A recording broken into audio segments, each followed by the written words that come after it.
But this is a longer story, you know. I think I can convince you of what the text is saying, but, you know. But here again, you know, there is another text in the same letter, because the one about the veil is in 1 Corinthians 11, but there is a text in the same letter where Paul is very keen, is that one should not use knowledge in an arrogant way. And you see how for him the key is the love of the neighbor. In other words, if someone scandalizes, let's say, you know, a friend of mine invited me, and he's an atheist, you know, and his wife prepared chicken on Friday, you know. There is no need for me. I'm not saying I should or I shouldn't do. There is no need for me to say, remember that I'm a Christian and I don't eat chicken. Well, and then you eat 3 plates of hummus. That's a little bit nasty. For heaven's sakes, take a piece of chicken and tell the woman it's delicious, but I can't eat more than that, or whatever it is. Big deal. But Paul says, if there is a weaker brother, then for his sake, you explain to the hostess. So there is no rule. The only rule is the love of the neighbor. The hostess, the atheist hostess, is my neighbor. If I have a situation where there is discrepancy, if you have a brother who is capable to understand, then I'll eat a piece of chicken. If I feel that that brother or sister is going to be hurt, then I'll explain. And then you're safe. And as Paul says in Romans, whether you eat or you do not eat, it doesn't matter so long as you do it for the glory of God. You see, so by bringing, and Paul is very important, by the way, because he wrote several letters. So somehow, if you choose from one letter to another, you are still on solid ground to say, well, let's clarify things and not just take a text out of its context and make a big deal about it.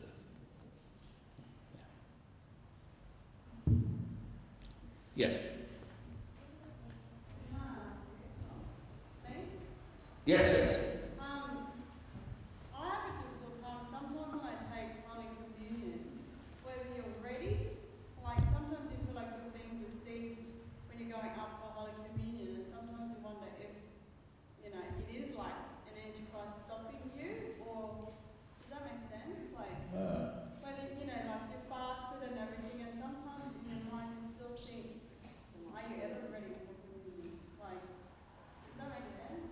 Yeah, it makes sense. In other words, whenever you have the thought that, would I ever get really ready, just proceed to have communion, because you're right on target. You'll never be ready.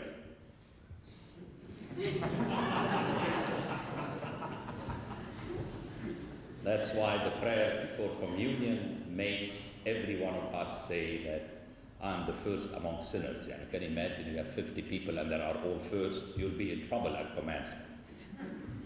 It's metaphorical that whatever it is, you did your effort. In other words, you prepared. You are aware that you're coming to communion. You just drop by and so on, and you see a church open and you zoom in. I mean, just to make it, that's fine, that's healthy, and actually, if you feel really ready and worthy, and you would be my spiritual child, my recommendation for you is to step out of the line, because that can be very dangerous. So, the way it is, we come and we always remember that very beautiful sermon which is read in our tradition in all of churches on Pascha, you know. You fasted, you haven't fasted, you came in the first hour, in the third hour, in the fifth hour, you know. But it doesn't mean that you take it lightly. What it means is that one has no right to judge anyone else in line. You see, That's, you just proceed with the thought. Notice how the choir says, you see, in the liturgy there is always this metaphoric play that we have in scriptures, right?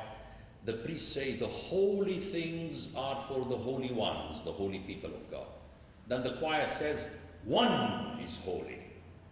You see, there is a contradiction, but this is intended to remind you that you prepare yourself, you thought about it, you take it seriously, you come, and then hopefully you will learn next time that God has been merciful unto you.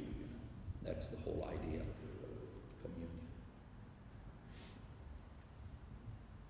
Okay, you're not going to get to, that's good, I like that.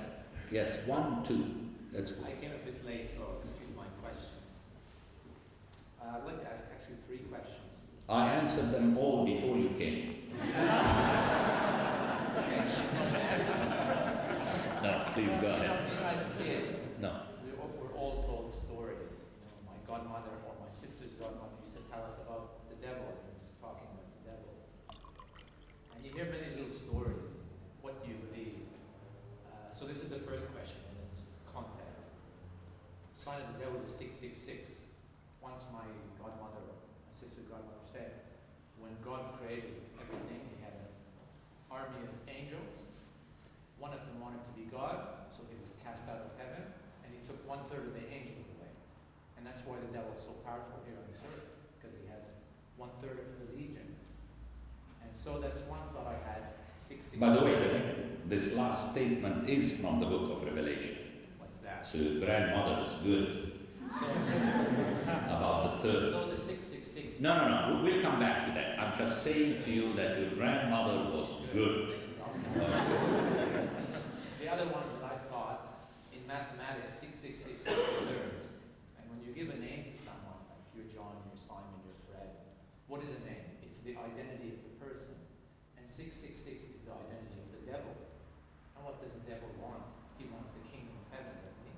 So what is he? He wants 2/3 of the remaining legion of heaven. So he has 1/3 and he's 2/3. So that's another story I heard. Another story I heard was the symbol of 7, I think. 6, that's right. Earth was created in 7 days. Everything was. So 6 is an unnatural number. So you repeat it 3 times, it's unnatural, unnatural, unnatural. I in the name of the Father, Son, and Holy Spirit. So you hear all these little stories of kids, and, you know, they interest you. That's, I guess, the first question. I don't know if you want to comment on it. What's your opinion on that? Second question is, who is the devil? I mean, he is a fallen angel. And who did he want to be? He wanted to be God. And isn't God love? I mean, it's many times in the Bible, God is love, pure love. So doesn't God have the power to kill the devil, like to destroy him? But then I thought about it, I said, well, isn't man created in God's image? And aren't we created in the image of love? So if God was the first one to kill, then man would be the second one to kill.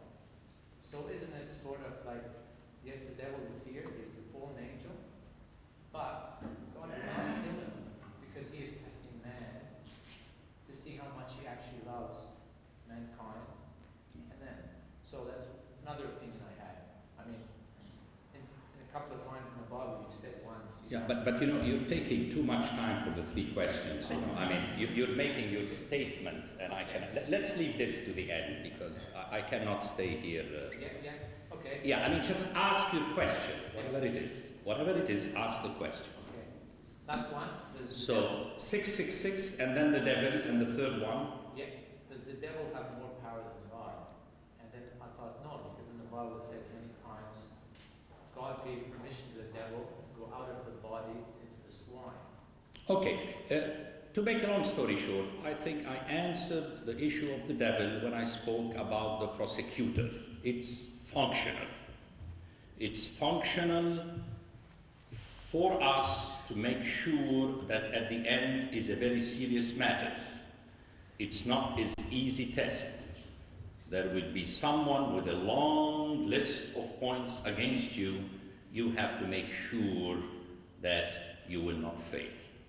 That is my answer, and I hope it will take care of everything. However you look at it, it's functional. So to bring up what I call this personalization in a philosophical sense, there is an angel who fell and took and so on, all this is, it's not scriptural. There were attempts to just explain this, but if we stick with scripture, then it's very clear that he is the one who plays against you. Okay. And your hope is in God's care, God's love through Jesus Christ, as I said. The 666, I believe, and my new book on John and Revelation should be out in October, and I explained this, that you said correctly that the repetition of something is the assuredness, 1, 2, 3. It has to do with the fact that in the original languages, Greek and in the Semitic languages, we didn't have singular and plural, we had singular, dual and plural, مش واحد اثنين ثلاثة, the third one, the 3, is the fullness. Now 6 is a very dangerous number because it's so close to 7, and that's why it can deceive. I usually give the example of 2 tall basketball players for a child who is small. They look both of the same stature. So very clearly, and from chapter 13, we have the notion of deception. That's the way I read it. But to play on the 2/3 of 10, 1,000, it may well be, but one has to take texts from different parts about the 1/3, the 2/3, and so on, to make the point. Usually, I believe because the literature was written to be heard. Let's say you're hearing a story, If the story needs you to think about it for the following 33 days, then it doesn't seem to make the point. And this is something that makes me go for the simplest possible solutions,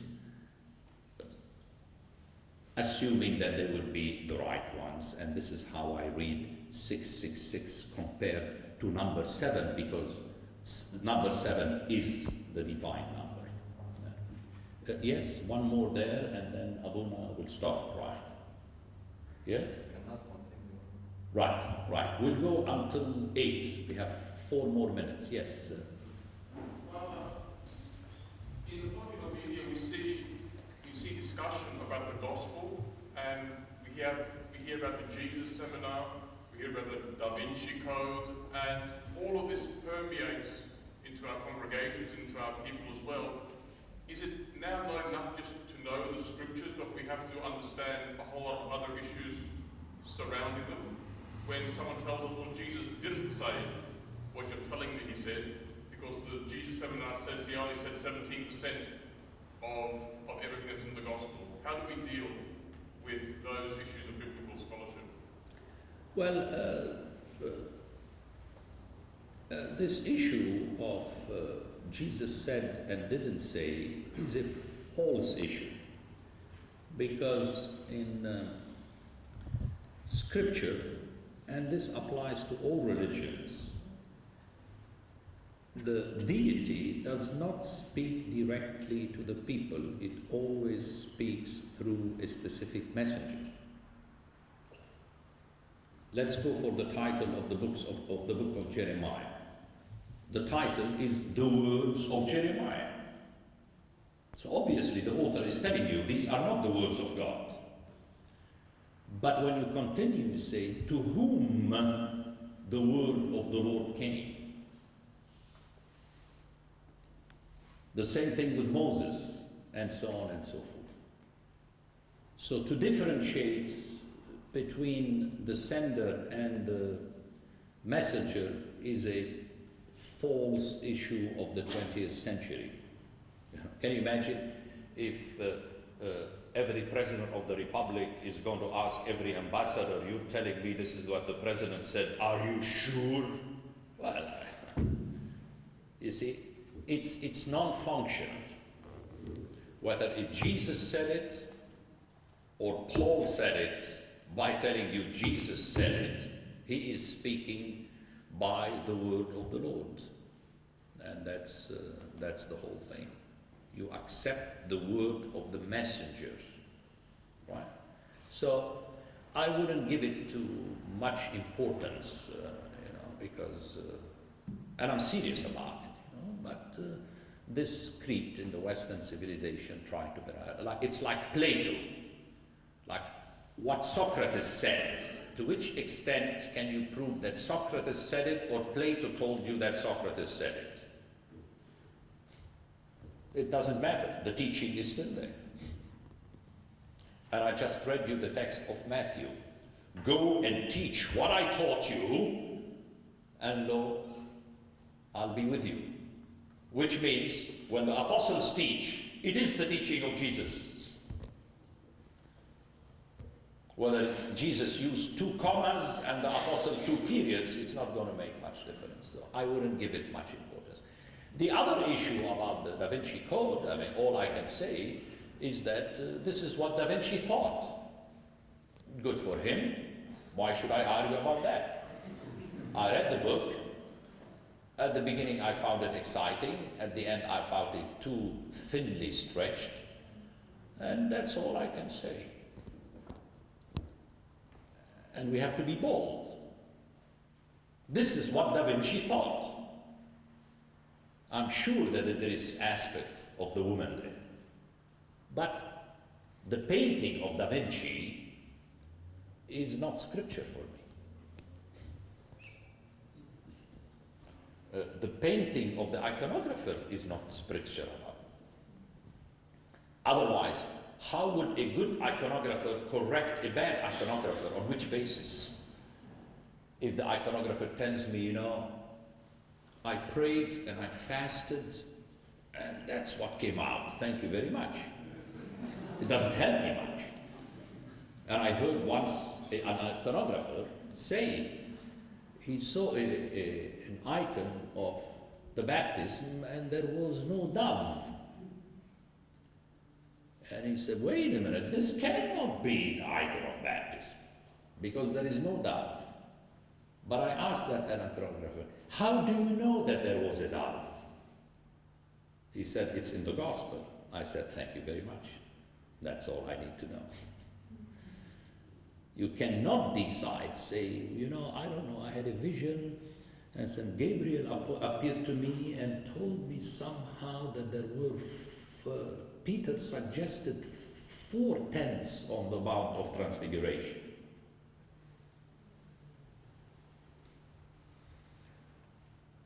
Or even, just to get you going, because if I leave and you don't talk about me, it's not impressive. Like, when you say Mount Tabor, there is no Tabor in Scripture.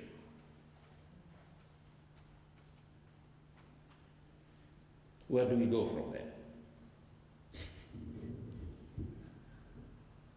You used it because people said in Galilee the highest mountain is so. It's symbolic. Do you follow what I'm saying? And it reflects the high mountain. You see how I can bring things together. I don't have to eliminate the word Tabor, but I explain to my people that don't think that if you take this camera that is zoomed on me, and this guy, a Palestinian, and he goes and takes it Mount Tabor and he comes, this is the Mount of Transfiguration. I'm going to tell him something is wrong because I don't see on your picture Christ crucified, transfigured. Okay? So that is something I think we should be easy about it with the people. They read a book, it says, that's what the book says, that's fine. I'll have to make my study to see if this is what Da Vinci thought. You may prove to me this is not what he thought, it's Dan Brown who tells me that he's thought, and I may think that he's thought. But both our conclusions have nothing to do with the gospel, so we're back to square one. Okay. Any book, Abuna will tell you after I leave, any book for Father Paul Tarazi besides scripture is a TV sitcom. It's nice when you have time and you want to relax, why not? But scripture, you must know it. It's not a sitcom. Thank you, Abu. Now, okay, let's go. The question can be quick, yeah. Father Anastas touched on the subject whether reading the gospel is enough. I guess we know from the stories and the lives of the saints, the devil can be very deceiving, and that was the main point in the discussion today, deception. And in some instances, the devil appeared as an angel. So I guess does that put back the importance on the spiritual father in our Orthodox Church? I guess no matter how many times I read the gospel. No, I don't think so. I have another view of that, which I explained. We have to understand scripture. If what you're saying is true, then one has to explain to me why so many bishops were declared heretic in the history of the church, which means you have no guarantee of any kind. The guarantee is in the book, and it has to be studied. I had a long talk in Sydney about that, how we read it and how we check on it and so on.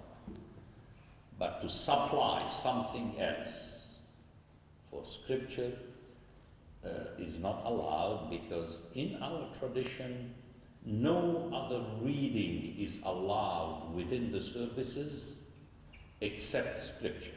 Even in monasteries, the writings of the fathers are read at lunch, breakfast and dinner, but not in church. I didn't mean to replace scripture, but as a guide. Anything that is outside scripture means you're replacing it. You cannot tell me, as many people say, Father introduced me as a great teacher of scripture and so on, and people say, Father Paul said, well, that's very nice. It's very cute, actually. It's no guarantee of anything. That is the text.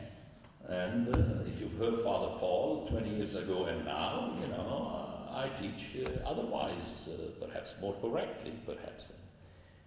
Always the last word. If we lose that, then we're washing our hands. And that is something extremely important.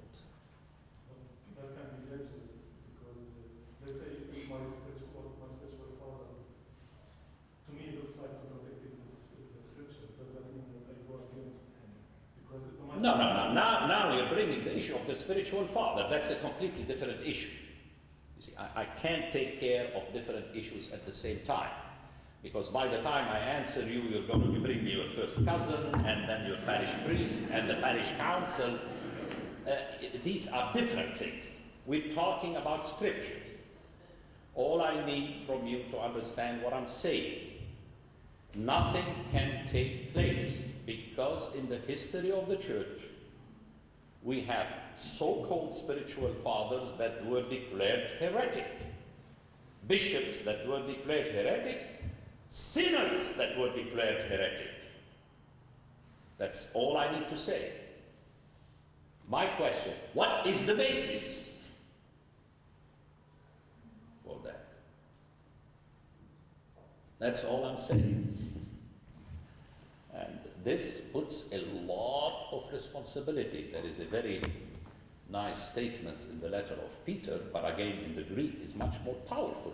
Translations can be not erroneous, but really misleading. Say, we have to be able to answer anyone who asks us about the reason of our hope. It's good that the word reason is mentioned. In other words, you don't tell him stories, you have to reason. But in Greek, the word is to logon. The logos, which is the gospel, which is the right teaching. We have to answer to anyone who asks us. Otherwise, I'll continue my life watching TV, and when a friend of mine calls me and said, that's his cell number. Well, no. My friend is asking me, he's not asking my spiritual father. Do I know how to answer? And that's the main thing I wanted to communicate tonight. Everyone is responsible on whatever level one is. Okay, Abuna, thank you.